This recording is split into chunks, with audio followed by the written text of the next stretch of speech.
사도행전 2장 14절로 36절 제가 읽겠습니다.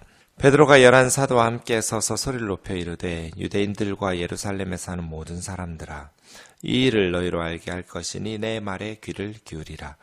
때가 제3시니 너희 생각과 같이 사람들이 취한 것이 아니라 이는 곧 선지자 요엘을 통하여 말씀하신 것인 일렀으되, 하나님이 말씀하시기를 말세 내가 내 영을 모든 육체에 부어주리니 너희 자녀들은 예언할 것이요 너희 젊은이들은 환상을 보고 너희 늙은이들은 꿈을 꾸리라.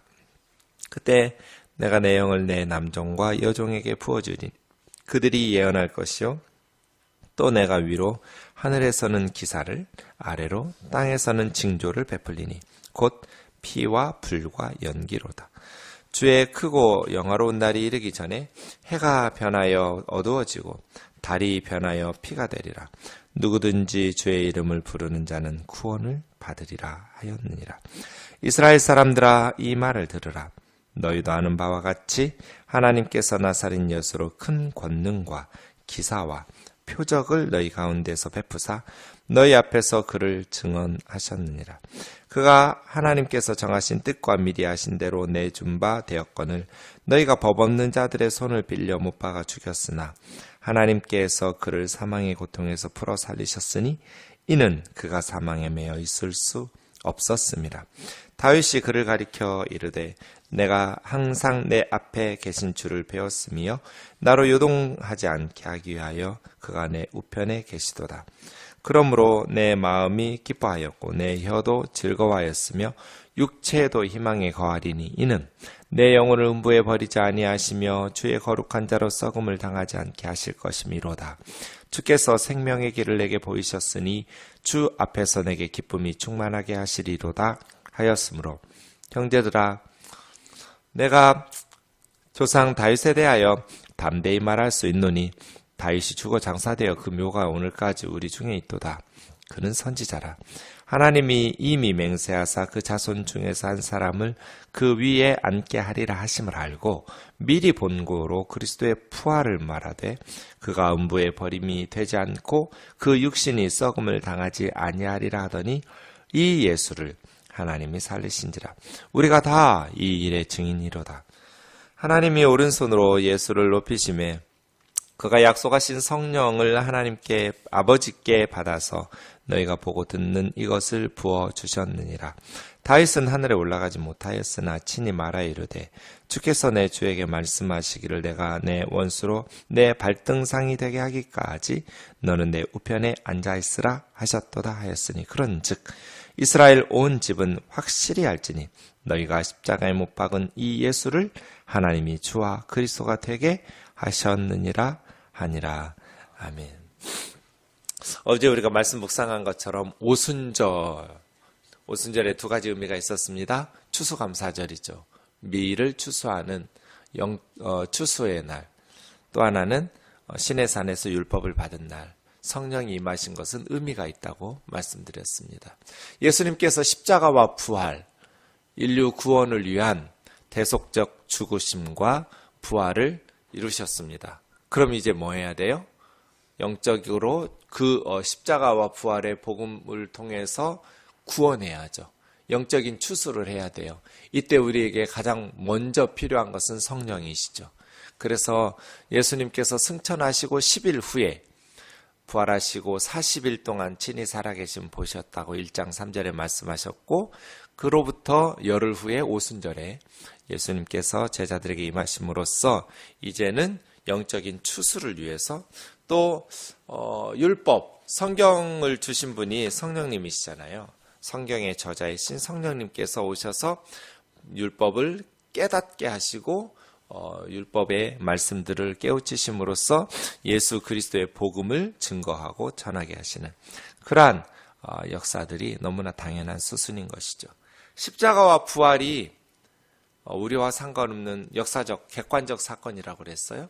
그것이 우리의 주관적이고 우리의 믿음으로 말미암아 내 사건이 되려면 성령님의 역사하심 필요한 것이죠. 자, 이제 베드로의 설교가 나옵니다. 사도행전에는 19개의 설교, 연설이 나옵니다. 그 중에 8개가 베드로가 했고요. 7장에 스데반 집사님의 설교가 하나 나오고 15장에 야고보 장로님의 설교가 하나 나오고 나머지 9개는 바울의 설교가 나옵니다. 그러니까 사도행전에는 행전, 어떤 행위의 일들만 기록한 것이 아니라 말씀, 선포의 기록들도 많이 있는 것이죠. 네. 베드로의 설교로 3,000명이 회개하고 세례를 받고 돌아왔어요. 탁월한 설교였다는 것이죠. 네. 이 19절부터 36절까지 베드로의 설교가 정말 탁월한 전도 설교예요. 우선 14절에서 21절까지는 우리가 술 취한 것이 아니다. 성령이 임하면서 방언들을 하니까 사람들이 새술에 취했다. 이제 막 발효된 지 얼마 안 된 새술에 취했다라고 조롱하고 비아냥거리는 것에 대해서 사건을 설명해 주고 있어요. 우리가 술 취한 게 아니다. 요엘의 말씀을 통해서 설명하고 그 다음 22절에서 36절까지 이제 복음을 전하죠. 예수님의 십자가와 부활 사건에 대해서 다윗의 메시지를 통해서 복음을 전해요. 그 다음 이제 37절에서 40절까지는 회개와 세례받을 것을 권면하고 있어요. 사건을 설명하고 복음을 전하고 그럼 어떻게 하느냐? 회개하고 세례받으라는 권면 해서 그날에 3,000명이 회개하고 세례받은 것이죠. 14절부터 보겠습니다. 베드로가 11 사도와 함께 서서 가룟 유다는 죽었고요. 새로 가룟 유다 대신 12 사도가 되었던 마띠아까지 포함해서 12 제자가 복음을 전하고 11 사도와 함께 베드로가 이제 대변 인격으로 대표로 설교를 하기 시작한 것이죠. 성령이 임하시니까 이 베드로가 너무나 지혜롭고 하나님의 말씀을 정확하게 이 베드로의 설교의 특징 중에 하나가 성경 중심적 설교였다는 거예요. 자기들의 경험만 내세운 것이 아니라 요엘의 말씀과 다윗의 시편을 인용하면서 하나님의 말씀을 근거로 유대인들은 하나님의 말씀의 권위를 가지고 있는 사람들이잖아요. 그러니 우리가 봤어, 우리가 경험했어 하고 자신들의 경험과 체험만을 주장하고 일방적으로 말하는 것이 아니라 성경에 써 있어. 요엘의 말씀, 다윗의 말씀을 통해서 근거했다라는 거예요. 이렇게 성령님이 임하시니까 말씀을 깨닫게 되고 그 말씀을 근거로 해서 담대한 복음을 증거하는 자가 되는 것이죠. 그래서예요. 그렇게 두려워서 제자들이 도망가고 문 걸어 잠그고 두려워서 베드로가 3번이나 모른다고 부인하고 저주하고 맹세하고 이랬던 사람들이 성령 임하시니 권능 있는 증인이 된 것이죠. 유대인들과 예루살렘 모든 사람들아 들으라. 내 말에 귀를 기울이라. 현대인들의 교만의 저주가 이거죠. 복음을 전하는 자들의 말에 귀를 기울이지 않는다는 것. 하나님의 말씀에 귀를 기울이는 한 해가 되기를 주의 이름으로 축원합니다. 이를 위해서 성령님께서 우리 마음의 귀를 열어주시기를 원합니다. 하나님의 말씀에 귀를 기울이는 것. 복된 사람이죠. 때가 제3시니 오전 9시예요. 성경에는 더하기 6 하면 돼요. 3시니까 더하기 6 하면 9시가 되겠죠. 오전 9시. 대개 이제 오순절 같은 축제일에는 적어도 오전 10시까지는 금식이에요. 그러니 때가 제3시니 아직 우리가 새벽 회장부터 무슨 술 취하고 그런 게 아니다. 술 취한 것이 아니라 오직 선지자 요엘을 통해서 요엘서 2장 28절 29절의 말씀을 인용하고 있어요.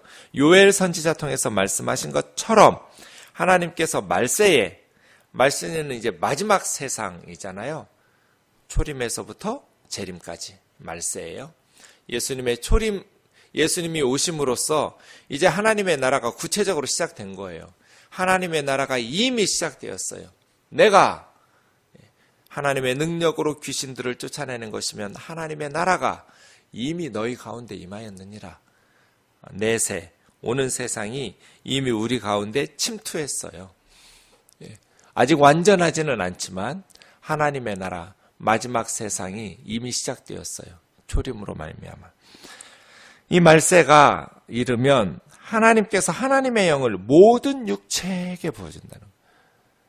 성별, 남녀, 나이, 노소, 국적, 또 신분, 차별 없이 내 자녀, 아들들뿐 아니라 딸들에게도, 남종들뿐 아니라 여종들에게도 하나님께서 하나님의 영을 부어주신다는 거예요. 이게 이제 요엘 선지자의 예언이에요. 젊은이들이 환상을 보고 늙은이들이 꿈을 꾸고 남종과 여종들에게 하나님께서 하나님의 영을 부어주면 하나님의 말씀을 선포하고 예언할 거예요. 위로 하늘의 기사, 아래로 땅의 징조를 베풀면서 피와 불과 연기로다. 주님의 크고 두려움, 주의 크고 영화로운 날은 심판의 날이죠. 재림하시는 주님의 재림의 날이 이르기 전에 해가 변하여 어두워지고 달이 변하여 피가 되리라. 그런 심판의 날에 누구든지 주의 이름을 부르는 자는 구원을 받으리라. 예수님의 이름을 불러야 돼요. 주의 이름을 부르는 자, 부른다라는 것은 주님을 의지하는 자, 주님에게 구원을 요청하는 자죠. 네. 주님을 믿는 자가 붙죠. 믿지도 않는데 주님에게 구원해달라고 부를 리는 없잖아요. 다들 부처님, 공장님, 예수님 이렇게 부르면 안 돼요. 하나님의 심판의 날에 주의 이름을 부른 자는 구원을 받을 것이다. 이렇게 요엘 선지자를 통해서 예언했던 것처럼 우리가 새벽부터 술 먹고 취한 것이 아니라 새벽부터 술 먹고 취했다고 해서 외국어를 말할 수는 없잖아요. 그렇죠? 외국어 방언이 임한 것은 바로 요엘 선지자가 예언했던 하나님의 영, 성령이 우리 가운데 임한 거다. 성령이 우리 가운데 임하여 이렇게 하나님의 말씀들을 전하는 것이다. 이스라엘 사람들아 이 말을 들으라. 사건을 설명한 후에 이제 복음을 전해요. 너희도 아는 바와 같이 하나님께서, 복음이란 하나님께서 이루신 일이에요. 하나님께서 24절에도 하나님께서 계속 반복되죠. 나사렛 예수로 큰 권능과 기사와 표적을 너희 가운데에서 베푸사. 네, 하나님께서 나사렛 예수를 통하여, 예수님을 통하여 큰 권능과 기사와 표적을 베푸셨다는 건 뭐예요? 예수님이 바로 메시아였다라는 것을 믿을 수 있는 증표잖아요. 하나님께서 예수님과 함께 하셔서 많은 기적과 권능과 표적을 베푸심으로 하나님의 아들이라는 증거를 드러내 주신 것이죠. 너희 앞에서 증언하셨다. 하나님께서 예수님을 통해서 증언하셨어요. 예수님이 하나님께서 정하신 뜻과 미리 하신 대로 내준 바 되었거늘 너희가 법 없는 자들의 손을 빌어서, 법 없는 자들의 손은 이방인들의 법이죠.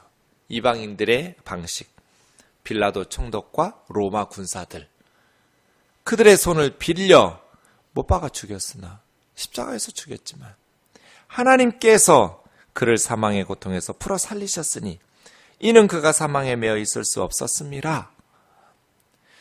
그래서 복음을 전하는, 지금 방언을 하는 이 사건에 대한 해석은 요엘서에 하나님의 영, 성령이 임한 것으로 바르게 설명했고요. 그 다음 복음을 전하는 것의 핵심은 십자가와 부활이죠. 그런데 결정적인 증거는 부활이죠, 부활. 부활이 없었다면 예수님이 사탄의 역사로 기적을 베풀었는지 하나님의 역사하심으로 기적을 베풀었는지 확인할 길이 없죠.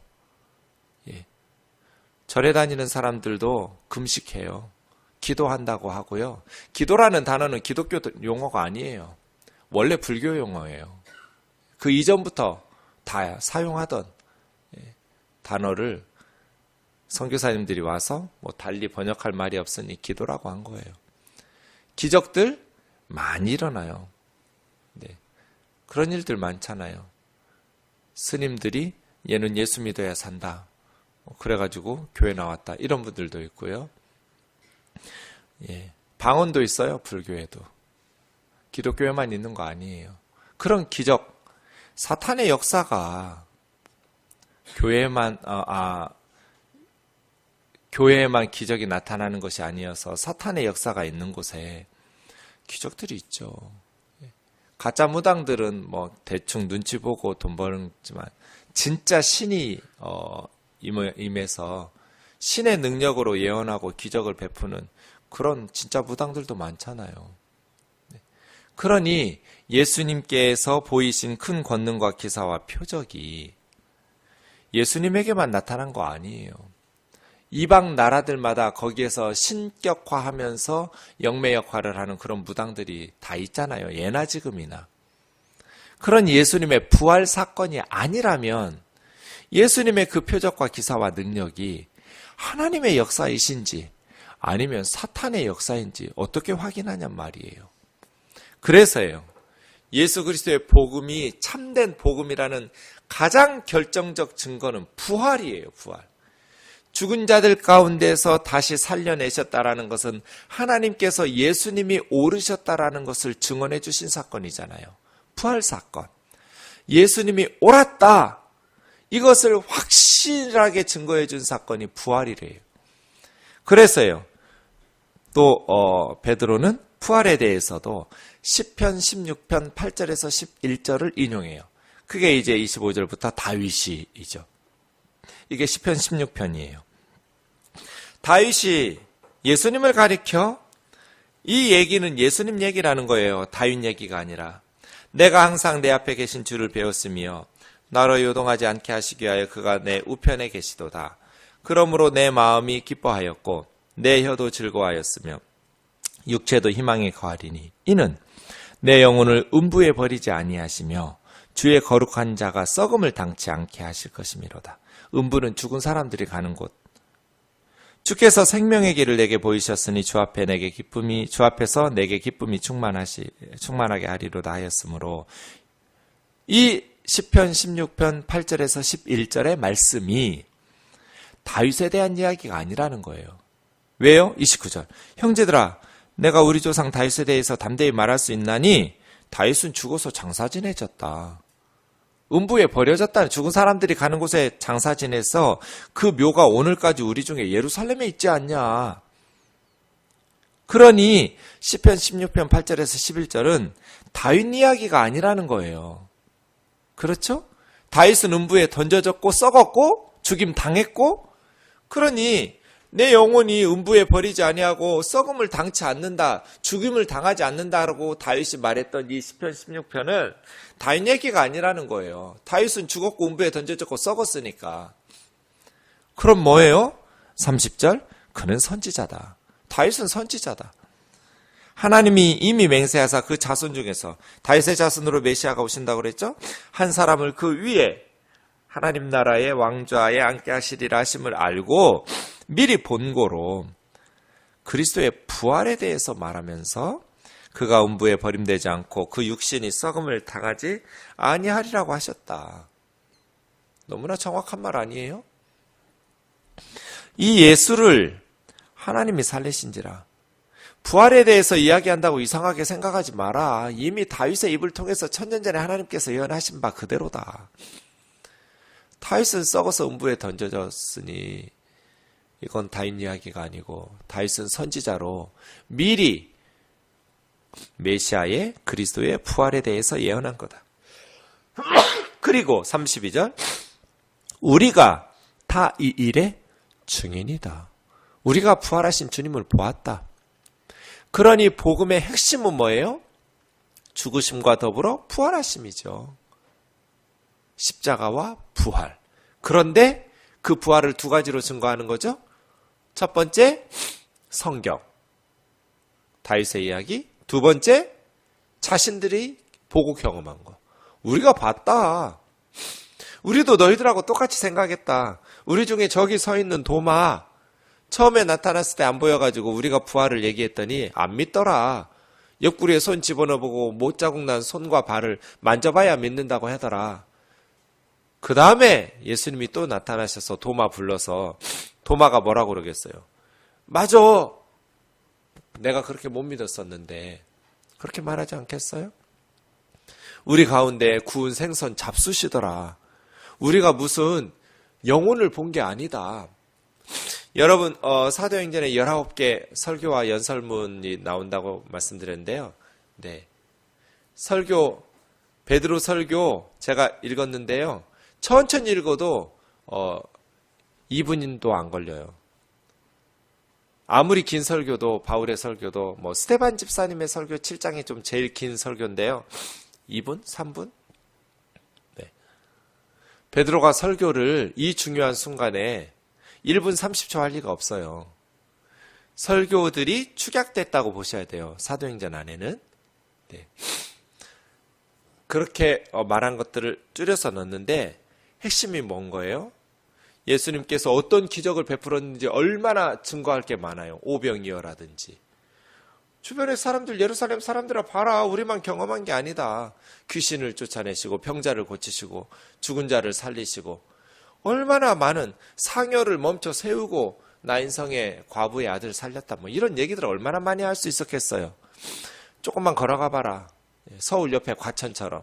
예루살렘 여기서 조금만 3km만 걸어가면 배단인데 거기에 죽은 지 나흘 됐던 나사로가 무덤에서 걸어 나왔다. 이런 엄청난 듣도 보도 못한 많은 기적들을 예수님 통해서 하나님께서 일으키셨다. 그의 기적들을 많이 얼마든지 증거를 댈 수 있었을 거예요. 그렇죠? 그리고 부활을 증언하고 있는 거예요.